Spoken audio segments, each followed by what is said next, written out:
जय हो नंद लाल की। आनंद उमंग भयो जय हो नंद लाल की।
चल रहा है खूब।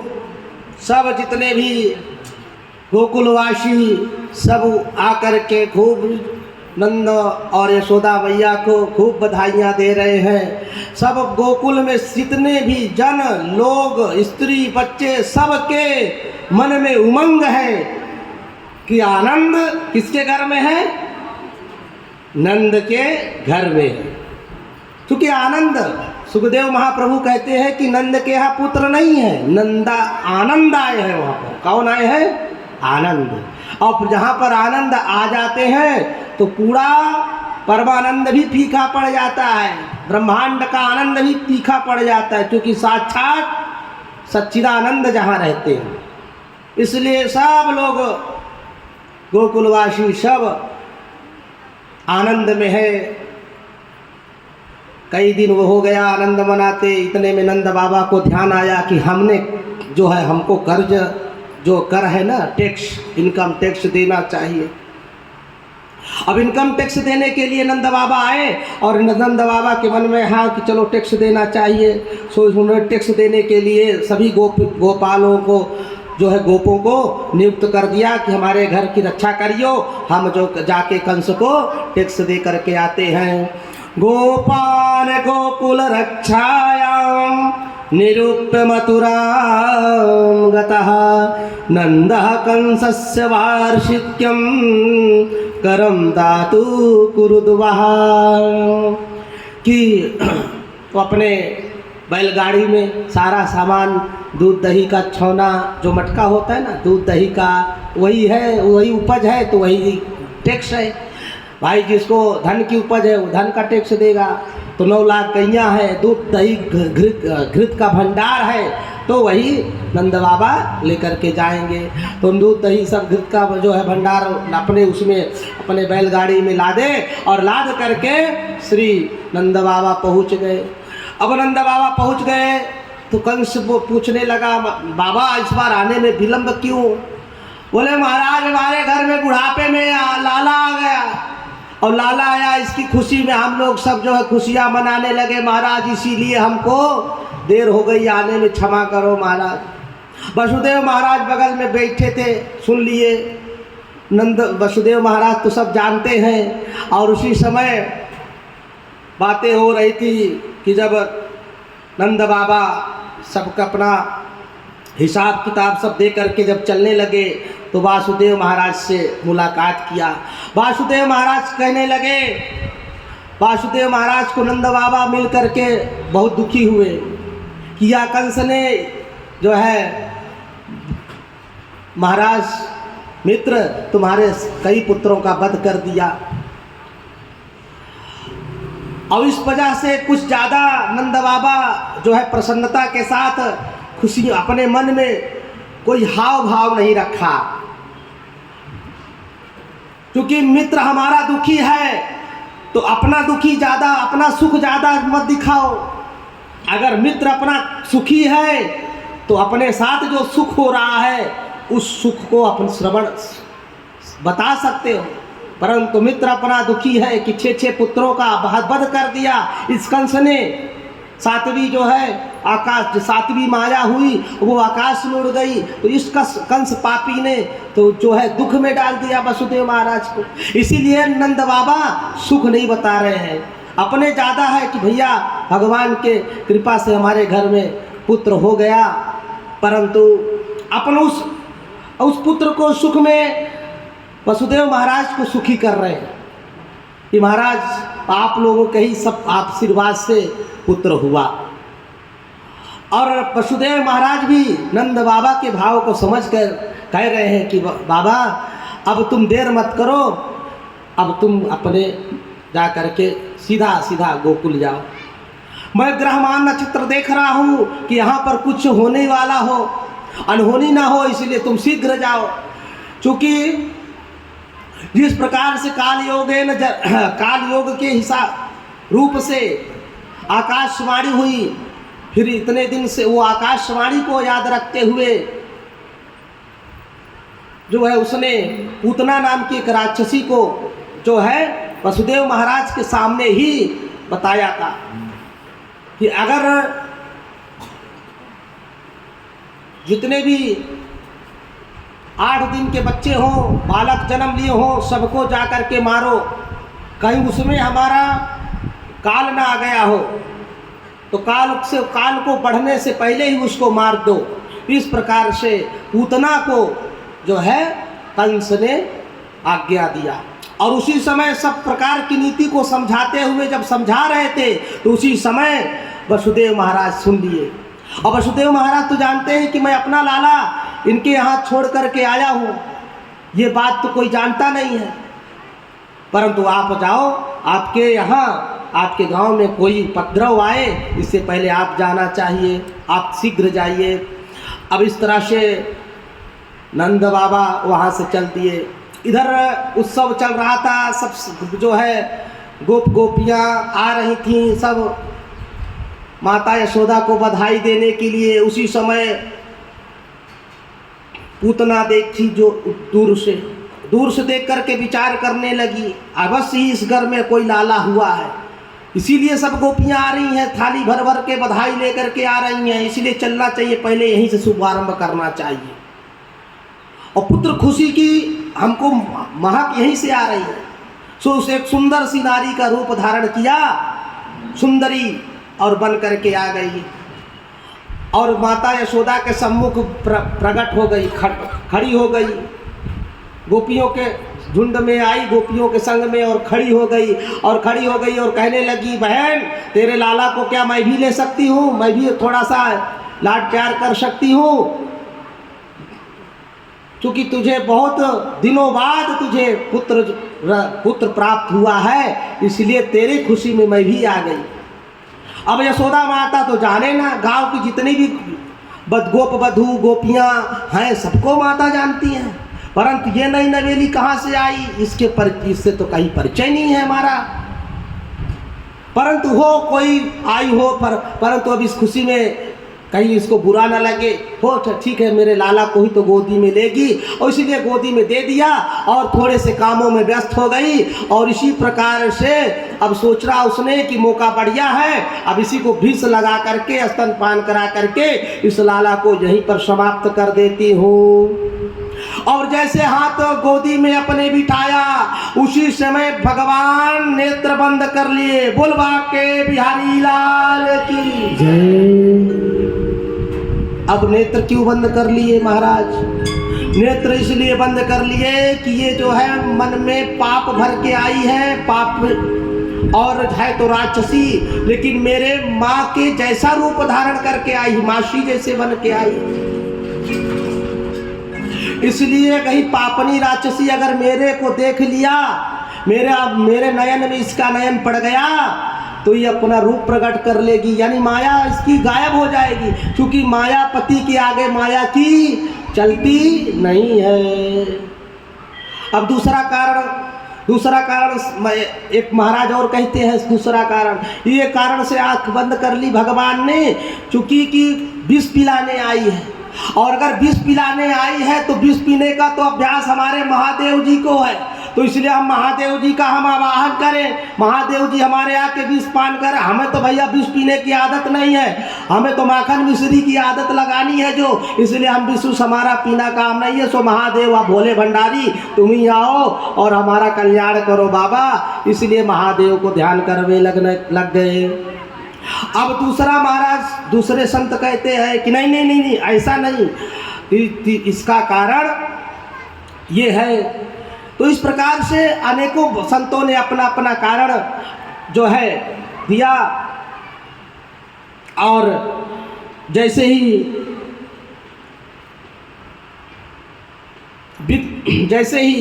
भगवान को पूतना ने अपना स्तन दिया, तो भगवान पीने लगे, और पीते पीते पहले अमृत उसके जो विष लगाई थी विष पिया, दुग्ध पान करने लगे। अब धीरे धीरे पूतना के प्राणों को भगवान खींचना शुरू कर दिए, और धीरे धीरे उसके प्राणों को जब खींचने लगी तो पूतना चिल्लाने लगी, उसके मर्म स्थानों में बड़ी वेदना होने लगी। सो कहा छोड़ मुंचताम छोड़ मुझे, विबुद्धताम बालक मारिका ग्रहम चरात्मा सनिमीलिते क्षणः अनन्तमारो पदमयन्तकं यथारगं सुप्तं बुद्धिरज्जुदिः। अब इस तरह से चिल्लाने लगी, छोड़ दे मुंचताम, परंतु भगवान बोले, देखो मौसी, तुम तो आई थी हमें विष पिलाने के लिए, मारने के लिए, परंतु तुमने अब हमसे जब नाता जोड़ा है तो हम तुमको छोड़ नहीं सकता। अब लेकर के भयानक राक्षसी का रूप धारण किया पूतना ने, उड़ने लगी भगवान को लेके गोदी में, रो चिल्लाती है छोड़ दे। ले जाकर के 12 कोस में भगवान उसको उठा के पटका, और पूतना धरा साई हो गई। बोले पूतना मर्दन भगवान की जय। अब जब बाल गोपाल जो है लाला तो अब जब ना रहे, घर में जो है लेकर के उड़ी। सभी गोप गोपियाँ जितने भी थे गांव वाले सब देखे कि वह लाला को लेकर के उड़ी जा रही है, वही लेके जा रही है। यशोदा मैया के प्राण निकले जा रहे हैं, रोते रोते बिलखते हुए मेरे लाला को लेके गई। हाय राम, मेरे से क्या अपराध हो गया, देवता ने इतने बुढ़ापे में मेरे को पुत्र दिया और ये जा करके ये राक्षसी पूतना करके मेरे लाला को लेके गई। अब इस तरह से भागते हुए यशोदा मैया करुण क्रंदन करते हुए जब गई, देखी तो पूतना 12 कोस के मार्ग को जाम करके, 12 कोस त्रिगव्यूति, एक गव्यूति में 3 कोस होता है तो ना हाँ, तो इस प्रकार से एक गव्यूति में 4 कोस होता है तो 12 किलोमीटर और एक कोस में 3 किलोमीटर होता है। तो इस प्रकार से 12 किलोमीटर के रास्ता जाम करके भयानक पूतना और भगवान खेल रहे हैं उसी पर। जब यशोदा मैया देखी कि बाला मेरा लाला खेल रहा है तो जान में जान आई और भगवान को उसी समय सबको, जितने भी देवी देवता कुल देवता सबको जय जयकार करके माता सबको धन्यवाद देने लगी, रोती बिलखती। उसी समय सब नंद बाबा आए। नंद बाबा देख सुने कि जो है बाबा तेरे लाला को वो पूतना राक्षसी लेकर के उड़ी और वहाँ जा पड़ी है, जा कर के चलो चलो चलो बाबा। अब बाबा आए, बाबा समझ गए कि वाह वासुदेव तुम बिल्कुल ठीक बोला, आपने बड़े ज्योतिषी हो, आप बड़े ज्ञानी हो। आप उस समय बोले कि हाँ मथुरा गोकुल में अवश्य कुछ उपद्रव होने वाला है। सो उसी समय नंद बाबा इस वासुदेव महाराज को धन्यवाद देते हुए पहुँचे और जो है विशाल पूतना के शरीर पर सीढ़ी लगवाई गई और सीढ़ी लगवा करके महाराज को लाला को वहाँ से निकाला गया। अब इसके बाद सभी गोप कहने लगे कि बाबा बताओ कि जो है ये पूरा जो महामार्ग जाम हो गया है तो इसका कैसे निवारण करें। उसी समय कहा सब लोग आओ, अपना अपना लाओ, फरसा बल्लम कुल्हाड़ी सब लेकर के ले आओ और इसको काटो और इसी के काट में जो ये पेड़ इसके नीचे चकनाचूर हो गए उसी में सब लगा दो आग और हो जाए इसका जो है यहीं पे कर तो अंतोष्टि क्रिया। और इस प्रकार से पूतना राक्षसी का बहुत उसी लगा दिया आग और पूतना राक्षसी जल करके भस्म हो गई।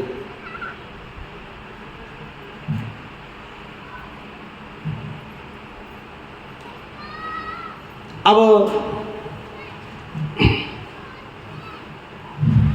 दह्यमानस्य देहस्य धूमाश्चा गुरु सौरभ उत्थितः कृष्ण निर्भुक्त पाद्य हत पाप मनः।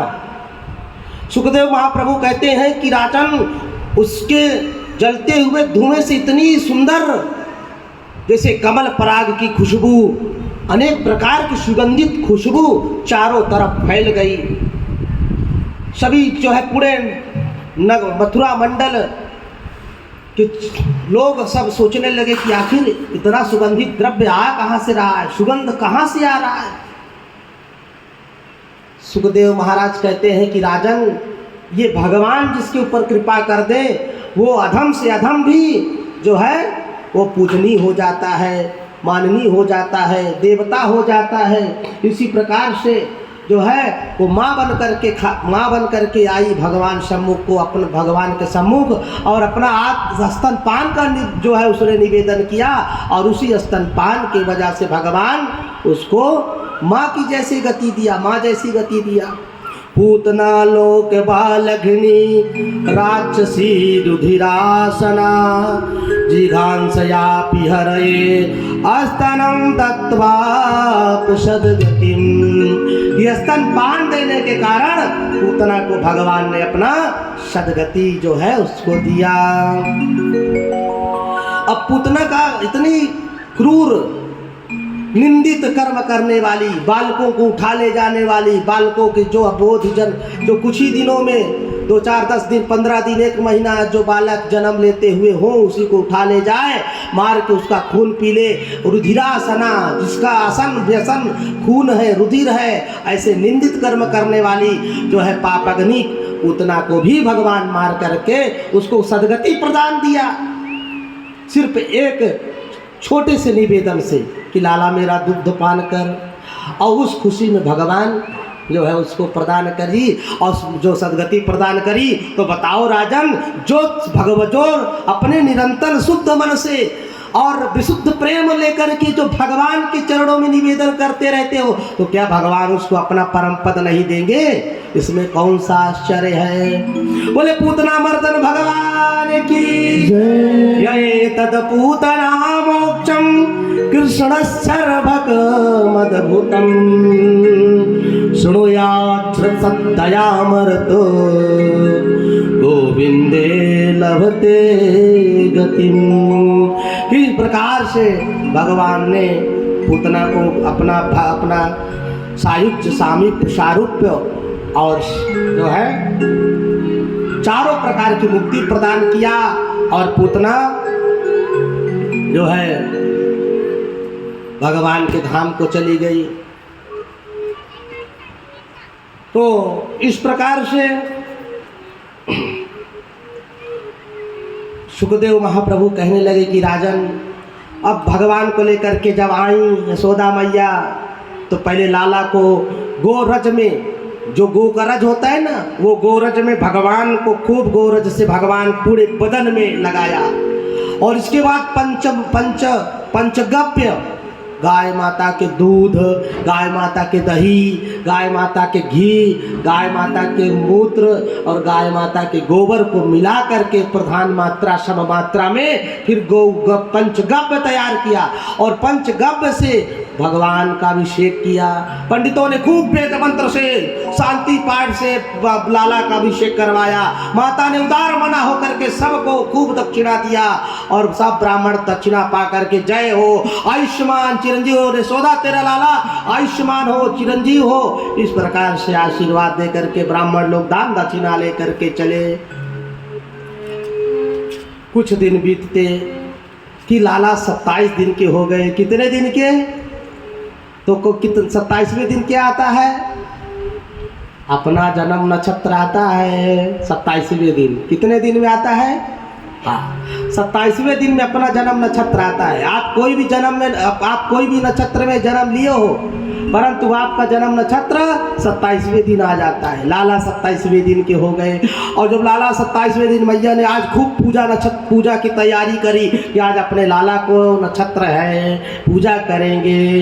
तो उस समय जब पूजा की तैयारी वारी चल रही थी नक्षत्र पूजन का, उसी समय माता ने अपनी लाला को पालने में बिठाई थी। तो जब पालने में बिठाई थी तो पालने में लाला को देखने लगी। लाला जो है करवट लिया, ऐसे टेढ़ा हुआ, और फिर इस गद्द से भगवान जो है सीधा हो गए। माता ने जय जयकार करी, जय हो मेरे लाला, आज करवट बदल दी। इतने ही जल्दी में उछलने लगा। मैया सोची कि मैं सबके लाला तो 6 महीना में पलटी मारते हैं, करवट बदलते हैं, मेरा लाला 27 दिन में ही करवट बदलने लगा।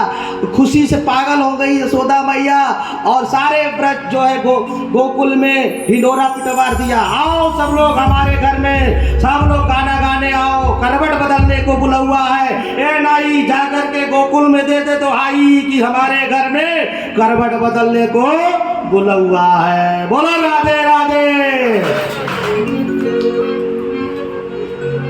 अब सब लोग गोपियां आ गए, सब बधाई लेकर के।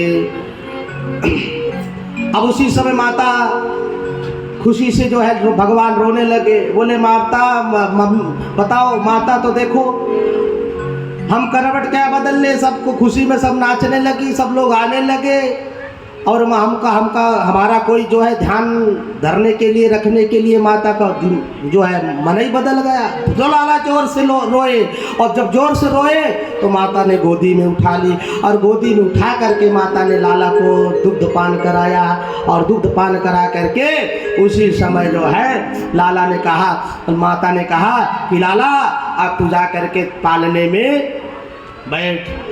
अब पालने में से थोड़ा सा लेट जा, और थोड़ा सा जो है खेल कूद ले, दूध को पचा ले, तब तक कि आई हुई गोपियों का स्वागत कर ले। हम सब बधाई लेकर के आई हैं। उसी समय जो है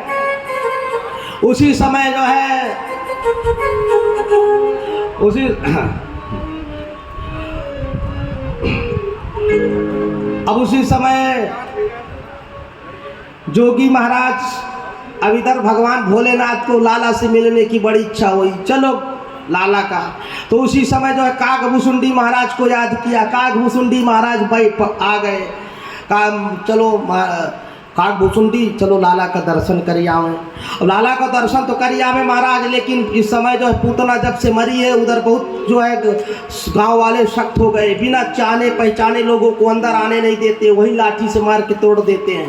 बोले तो उसमें क्या है, हम चलेंगे बाबा बनेंगे, हैं हम बाबा बनेंगे और तू मेरा चेला बन। तो हम जो है अंधे रहेंगे, अंधे का नाटक करेंगे कि अंधा बाबा है और उसका चेला बढ़िया फर्राटा से जो है ज्योतिष बताता है, और इस प्रकार से जो है जो तू खाली रेखा बता, हम ऐसे ही बताएंगे उसका पूरा कितना बच्चा है, कितना उसको लड़की है, कितना पुत्र है, कितना कन्या है, इसका पिता क्या करता है, कितना खेती है, हम सब ऐसे ही बताएंगे।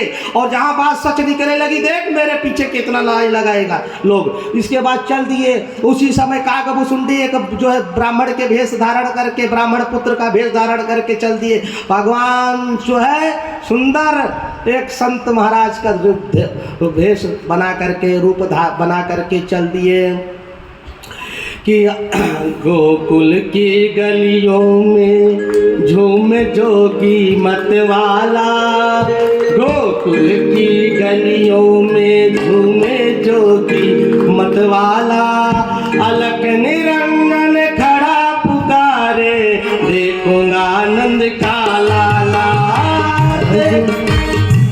आज गोकुल की गलियों में झूमे जोगी मतवाला, अलख निरंजन खड़ा पुकारे, देखूंगा आनंद के लाला।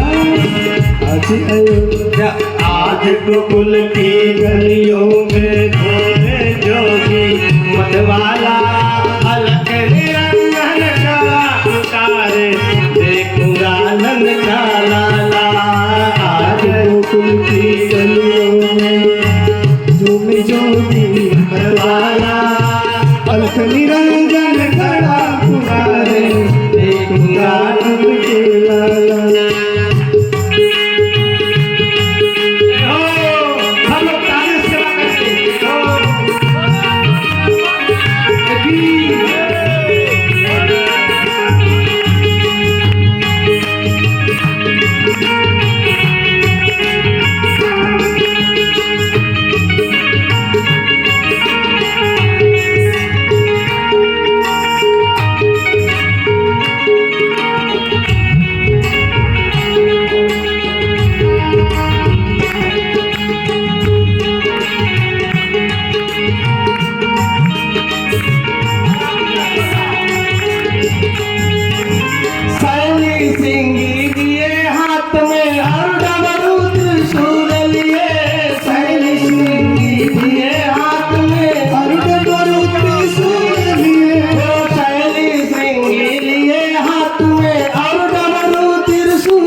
के घुंघरू छम छम बाजे, छम के घुंघरू छम छम बाजे, घर में जपते हैं माला, गोकुल की गलियों में झूमे, गोकुल के गलियों में जोगी मतवाला, अलख निरंजन खड़ा पुकार, देखूंगा आनंद का लाला।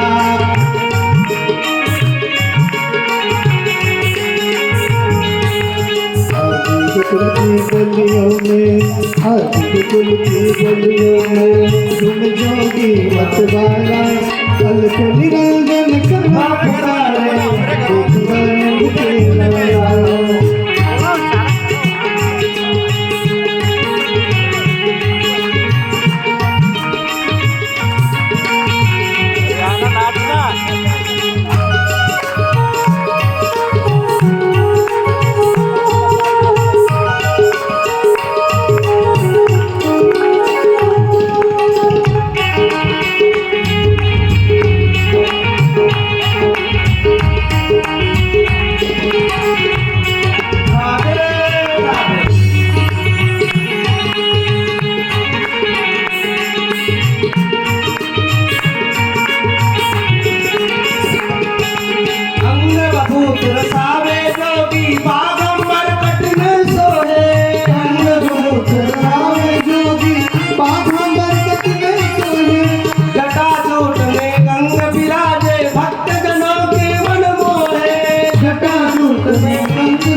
गल में दर्पण की माला अलग निरंजन करा पुकारे देखूंगा नग्न लाला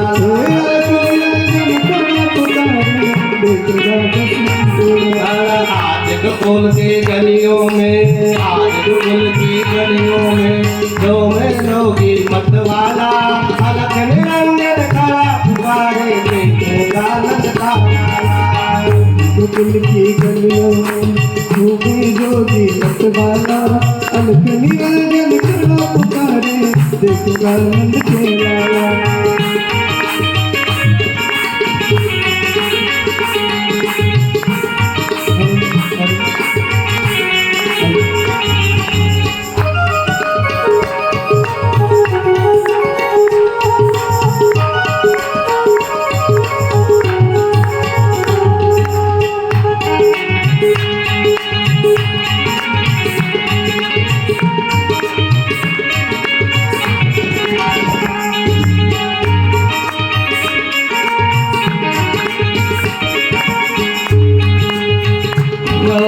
राजद्वार पे खड़ा पुकारे बोलत है मधुरी पानी द्वार पे खड़े पुकारे बोलत है मधुरी वाणी अपने सुध को दिखा दे मैया ये योगी मन में ठानी अपने सुध को दिखा दे मैया ये योगी मन में ठानी लाख हटाओ पर ना माने लाख हटाओ पर ना माने देखूंगा तेरा लाला अलख निरंजन करा पुकारे देखेंगे नंद के लाला गोकुल की गई गोकुल की गलियों में झूमे जोगी मत वाला अलख निरंजन करा पुकारे देखूंगा नंद का लाला आज गोकुल की गलियों में झूमे जोगी मत वाला अलख निरंजन खड़ा पुकारे देखूंगा नंद का लाला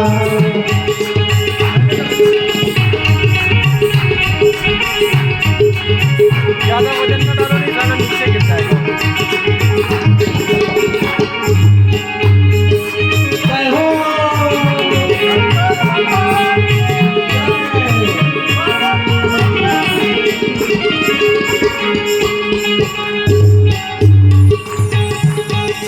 मात यशोदा द्वार पे आई अपने सुध को गोद लिए मात यशोदा द्वार पे आई अपने सुत को गोद लिए ओ मात यशोदा द्वार पे आई अपने सुध को गोद लिए मात यशोदा को अपने सुत को गोद लिए अति विभोर हो शिव जोगी ने अति विभोर हो शिव जोगी बाल रूप के दर्श दिए चले सुमिरन चले सुमिरत राम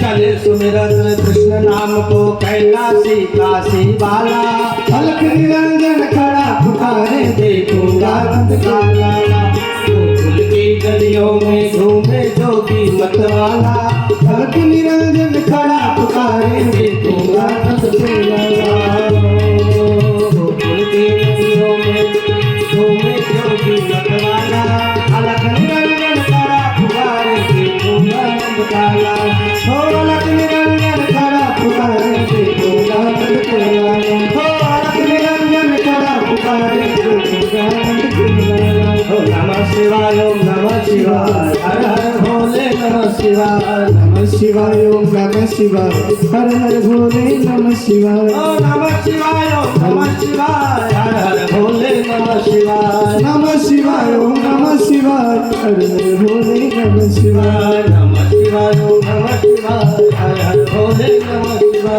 नमः शिवाय ओम नमः शिवाय हर हर भोले नमः शिवाय नमः शिवाय ओम नमः शिवाय हर हर भोले नमः शिवाय नमः शिवाय ओम नमः शिवाय हर हर भोले नमः शिवाय ओम नमः शिवाय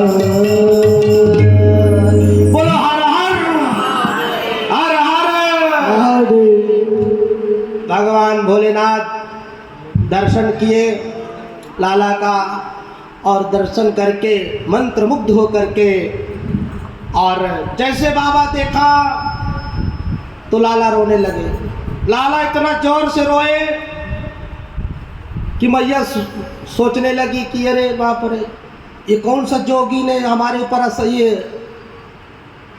ये जोगी पता नहीं कहाँ का है, कौन क्या जादू कर दिया, मेरा लाला रोने लगा।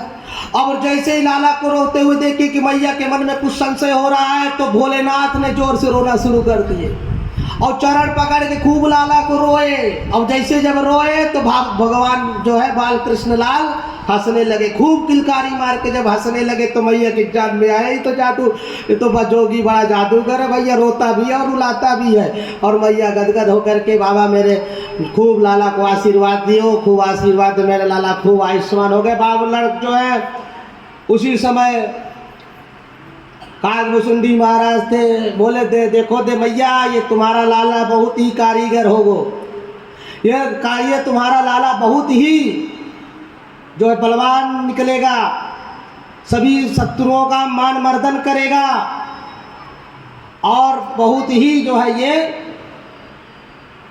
सबके प्रजापालक होगा। और इसके और अंत में जब मैं बता दिया कागभूषुंडी जी महाराज ने कि इसके न जाने कितनी रानियां होगी, तो उस समय माता को जो है हंसी आ गई और माता सोचने लगी कि अरे हमारे लाला को बस एक सुंदर सी बहू चाहिए, इतनी रानियां हम करके क्या करेंगे। परंतु अगर किसी मैया को बताते समय अगर बता दो तो मैया को आनंद आ जाता है कि चलो हमारा लाला तो इतना तो काम करेगा। इस तरह से मैया ने लाला का जो है दर्शन कराया। भगवान भोलेनाथ जी दर्शन करके कैलाश में आ गए। एक संत ने बड़ा ही सुंदर जो ये भजन के भाव से अपना रूप दर्शन दिया था और आप लोगों ने श्रवण किया। अब इसी तरह से जब माता जी जो है 27वें दिन की नक्षत्र की धूमधाम की पूजा की तैयारी और उत्सव मनाने की तैयारी कर रही थी, उसी समय जो है एक बैल जो है बैलगाड़ी का जो था, उसी समय माता ने पालने में डाल करके बिठा करके और बच्चों को तकवा दिए माता ने कि जो है यहाँ पर रख देते, थोड़ा सा पेड़ का छांव भी रहेगा और लाला यहाँ से खूब जो है दूध पान किया है तो यहीं पर आराम से सोएगा। और भजन में थोड़ा क्या है, भजन के जो है शोर शराबा से लाला को जो है विघ्न भी नहीं होगा और नींद लेगा। और उसी समय जब भैया गाने बजाने में लग गई, उत्सव मनाने में लग गई, और उसी समय जो है एक शक्टासुर नाम का एक दैत्य था। ये शक्टासुर कौन था कि जो है हिरण्याक्ष और हिरण्यकशिपु दो भाई थे। वो हिरण्याक्ष का पुत्र था उत्कच, बहुत बड़ा था, बहुत बलशाली था। उसके चलने से लोमस महाराज की पूरी कुटिया धराशायी हो गई। लोमस महाराज देखे तो श्राप दे दीजिए, बोले तू इतना मतवाला हो गया कि मेरे ही तपस्या से मैंने कितना तपस्या से ये कुटिया बनाया, आश्रम बनाया और तपस्या करने के लिए, और तूने मेरी पूरी कुटिया ही उजाड़ दी। और भगवान जो लोमस मुनि को आया क्रोध दिया, उन्होंने हाथ में कमंडल में जल लिया और श्राप दे दिया, जा तेरा मैं श्राप देता हूँ, तू जो शरीर से मतवाला हो गया है और उस तेरा शरीर पूरा गल गल के गिर जाए। और जैसे श्राप महाराज लोमस ऋषि ने छोड़ा और उसी समय उसका शरीर गलने लगा, गिरने लगा, चरणों में गिर पड़ा, महाराज मुझे इतना बड़ा आशीर्वाद दो, मैं तो महाराज में चल दिया, मुझे गलती से मेरा भाई से झटकते हुए जा रहा था, झटका लग गया, सो इतना बड़ा जो है 10 महले का बिल्डिंग धराशायी हो गया। राक्षस है, क्या करना उसने है? उसी समय जब गिरने लगा तो प्राण तो है लेकिन शरीर नहीं है उसमें। वही शक्टासुर बन करके आया, जब चरणों में गिरा तो महाराज बोले जा मनवंतर में, वैवस्वत मनवंतर में जब भगवान श्री कृष्ण जो है जब जन्म यदुवंश में अवतार लेंगे तो उनके चरण स्पर्श से तेरा कल्याण होगा। तो बताइए, ये प्रथम मनवंतर के समय का ये वर्णन है और 7वें मनवंतर में उसका उद्धार हुआ। 43 लाख 20 हजार वर्ष का एक चतुर्युगी होता है। 72 बार बीत जाए तो एक मनवंतर होता है, यानी 4 लाख करोड़ वर्ष, 4 अरब वर्ष, 4 अरब वर्ष, 4 अरब 64 करोड़ 56 लाख वर्ष जब बीत जाता है तो एक मनवंतर होता है। तो 6 मनवंतर बीत गए, 7वें में वो भी अभी 28वां मन जो है अभी 28वां चतुर्युगी बीता है। तो वही 28वें चतुर्युगी में भगवान द्वारिकानाथ आए भगवान। तो सोच लिए इतने वर्षों बाद उसकी मुक्ति हुई। आया अभी जो है इस कल्प का 7वां मनवंतर चल रहा है, वैवस्वत मनवंतर। अभी इस कलयुग चल रहा है, 28वां कलयुग चल रहा है। और 28वां कलयुग का 5252 वर्ष लगभग बीता है, 5250 वर्ष 51 वर्ष लगभग बीता है। और इसके बाद सप्तासुर आके सप्तासुर जो है कंस का मित्र था, कहा आया और कंस ने आदेश दिया, चाहो तुम्हें तो कोई नहीं दे सकता, परंतु जो बालक मिले जो है 10 दिन का बालक को तुम सब जो है 20 दिन के बालक को 1 महीने के बालक का वध करो। और वही आ गया पहले घात लगा करके। और जैसे ही लाला को देखा कि लाला जो है पालने में लेटा हुआ है और जो है बैलगाड़ी का जो आगे का छोर होता है उसी के नीचे बैठा हुआ लाला लेटा हुआ है। और इसी जो है बालक को हम वही बैल के जो अगला भाग होता है उसी से दबा के हम मार देंगे। और जैसे आया तो उसी समय भगवान ने अपना पैर से उस बैलगाड़ी को उड़ाया और बैलगाड़ी को उड़ा दिया। तो सप्तासुर भी उसी में उड़ते उड़ते गया और धराशायी हो गया। बोले सकट भंजन भगवान की। और बड़े जोर से आवाज आई, पूरे गोकुल में हल्ला हो गया। अरे क्या हुआ क्या गिरा। 4-5 बच्चे। अब फिर लाला जब लात लगाई और जो है बैलगाड़ी को उड़ाई, उस समय जो है लाला रोने लगे। जब लाला रोने लगे तो 4-5 जो बच्चे थे सेवा में लगे थे और सब देख रहे थे, मैया तेरा लाला ने बैलगाड़ी को उड़ा दियो। अरे कैसे झोड़ भाग, क्या भांग पिया है क्या? अरे लाला बैल को उड़ा दियो, बैलगाड़ी को उड़ा दियो। कैसे उड़ा दियो? बैलगाड़ी को उड़ा दियो। भांग पी क्या है तुम लोग? अरे मैया मेरे सामने लाला ने बैलगाड़ी पे पैर का ठोकर मारी और उस बैलगाड़ी उड़ गई। मैं तेरी सौगंध कह करके बोल रहा हूँ। अरे तेरी सौगंध लेकर के बोल रहा। अच्छा माँ ने विश्वास नहीं दिया। माँ को तो ये है कि 1 महीना का बच्चा है, बैलगाड़ी कैसे उड़ा देगा। उस समय माँ ने पुनः यशोदा मैया ने लाला को लिया और अपने जो है सीने से लगाई, स्तनपान कराई। लाला प्रसन्न हो गए। इसी प्रकार से कुछ दिनों की बात, माँ एक दिन बैठ करके लाला को दूध पिला रही थी और भगवान ने अचानक कितना वजन बढ़ाई। सो मैया को लगा कि अरे आज न जाने लाला का वजन कितना भारी हो गया, कि हमारे गोदी में ऐसा लग रहा है कि मैंने कोई पत्थर रख लिया है। और उधर उस दिन फिर से कंस ने अपना जो है अनुचर भेजा, उसका नाम था तृणावर्त। और तृणावर्त आकर के बवंडर के रूप में, जैसे ग्रीष्म काल में नहीं क्या उड़ता है ऐसा गोल गोल चक्कर लगा करके उड़ता है, उसका नाम बवंडर। तो वही तृणावर्त नाम का राक्षस आया और जो है नंद भवन के सम्मुख जो है ऐसे गोल गोल भर करके उड़ रहा था। तो भगवान सोचे कि वहाँ कंस मामा अब हम पालने में तो जो झूमते हैं तो झूमते ही हैं, अब हमें तुम आकाश में झुलाने के लिए अपना जो है हमें उड़न खटोला भेज दिया। चलो ठीक है। वही इतने में भगवान ने वजन बढ़ाई और वजन बढ़ाने के बाद जो है माता यशोदा मैया ने लाला को नीचे उतार दिया। अच्छा लाला तू एक काम कर, तू घूमने टहल ले, तेरा दूध जो है पच जाएगा, इसके बाद लूँगी। कि न जाने कितनी देर से मैं तुझे दुग्ध पान करा रही हूँ, उसी की वजह से तेरा वजन बढ़ गया। और माता अपने काम में लग गई। जब माता काम में लग गई तो आया सब जो है तृणावर्त भगवान को उठाया और भगवान को उठाया लेके उड़ा। और जब उड़ा तो भगवान ने देखा वाह जो है, तो भगवान ने कहा कि अब अपना वजन बढ़ाता हूँ। और वजन भगवान ने इतना विशाल अपना वजन बढ़ाया तो तृणावर्त सोचने लगा कि न जाने मैं कौन सा पत्थर लेकर के आ गया इस नंद के घर का, कोई पत्थर तो नहीं उठा लाया। भगवान कह रहे अरे मूर्ख तुझे ऐसी लगी है, लोग हमें पत्थर में भगवान देखते हैं, तू हमें पत्थर देख रहा है, नालायक तेरा टेटुआ ही लगा के मैं पत्थर में ही पटकेगा।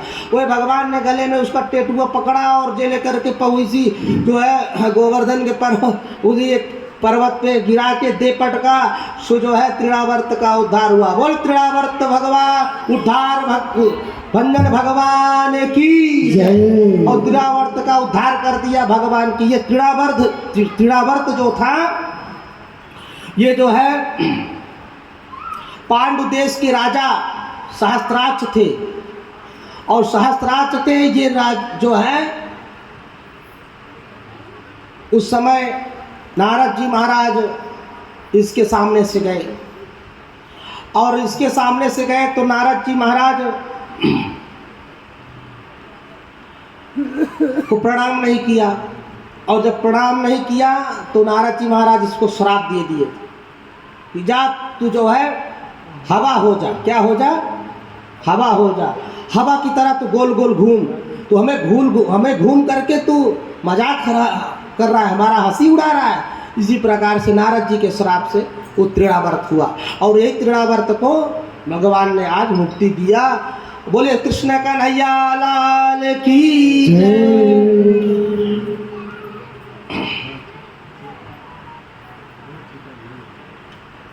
अब आ गया समय नामकरण संस्कार का, और भगवान 1 वर्ष के हो गए, और एक एक दिन वसुदेव महाराज गिन रहे हैं कि आज मेरा लाला इतना दिन का हो गया, आज मेरा लाला इतना दिन का हो गया। एक एक दिन भगवान जो है वसुदेव महाराज बैठे बैठे गिन रहे हैं। अब वसुदेव महाराज से मिलने के लिए आएगा गर्गाचार्य महाराज, और गर्गाचार्य महाराज आए तो गर्गाचार्य महाराज को वसुदेव महाराज ने कहा कि महाराज आप जा करके नंद बाबा के यहाँ जाके आओ, और मेरे पुत्रों को देख कर आप पता लगाओ और उनका नामकरण करो। महाराज ने, नंद बाबा ने जाना जाने क्या नाम रखा होगा, और इस प्रकार से जो है तो नंद बाबा के यहाँ गर्गाचार्य जी महाराज चले आए। तो गर्गाचार्य जी महाराज आए तो उनका बड़ा स्वागत किया नंद बाबा ने। तो परंतु जब नाम कर बताया, नंद बाबा ने बताया महाराज आप सबके आशीर्वाद से, आपकी कृपा से मेरे घर लाला हुआ है, लाला की प्राप्ति, पुत्र की प्राप्ति हुई है आप सब संतन के आशीर्वाद से। तो उसी समय गर्ग मुनि पूछने लगे कि बताओ बाबा तूने अपना जो है लाला का नाम क्या रखा है? तो नंद बाबा कहने लगे महाराज इतना आफत में रहा कि मैं कभी नाम रख ही नहीं पाया, एक न एक उपद्रव खड़ा हो जाता है हमारे घर में, तो इसलिए मैंने बाबा कुछ नाम तो नहीं रख पाया, परंतु आप आए हो तो आप ही मेरे पुत्रों का नामकरण कर दो। तो गर्गाचार्य जी महाराज ने कहा देखो बाबा मैं तुम्हारे कुल का मैं पुरोहित नहीं हूँ, तुम्हारे पुरोहित तो सांडिल मुनि है, इसलिए तुम अपने गुरु महाराज को बुला करके ही नामकरण संस्कार करवाओ। तो जब नंद बाबा ने आग्रह किया तो बोले अच्छा ठीक है, मैं मथुरा के जो है मथुरा का आचार्य हूँ, मथुरा मंडल का, तो इसलिए गुप्त रीति से होनी चाहिए, कंस को भड़क ना पड़े ताकि, तो इसलिए फिर गौशाला में जो है नामकरण की संस्कार की जो है विधि जो है रखी कि गर्गः पुरोहितो राजन् यदूनां सोपातपा वज्रं जगामनन्दस्य वासुदेव प्रचोदितः। अब इस तरह से गर्गाचार्य जी महाराज ने नामकरण की विधि रखी, और रोहिणी माता और यशोदा माता दोनों ने युक्ति लगाई। रोहिणी माता ने कहा कि देवी गर्गाचार्य महाराज का तो खूब नाम सुन रखा है, गर्गाचार्य महाराज का नाम सुन रखा, बड़ा ज्योतिषी, 1 नंबर को ज्योतिषी है और बड़े विद्वान है ये, परंतु इनकी आज अब परीक्षा लेंगे हम लोग। माताओं को तो बहुत ही आनंद आता है जब पंडित आवे परीक्षा लेने के लिए। अब आगे देखे पंडित पहले लोटा में कलश में वो पहले कुमकुम बांधो, कुमकुम लगाओ, स्वस्तिक बनाओ, और कहीं पंडित न लगाए तो तुमको कुछ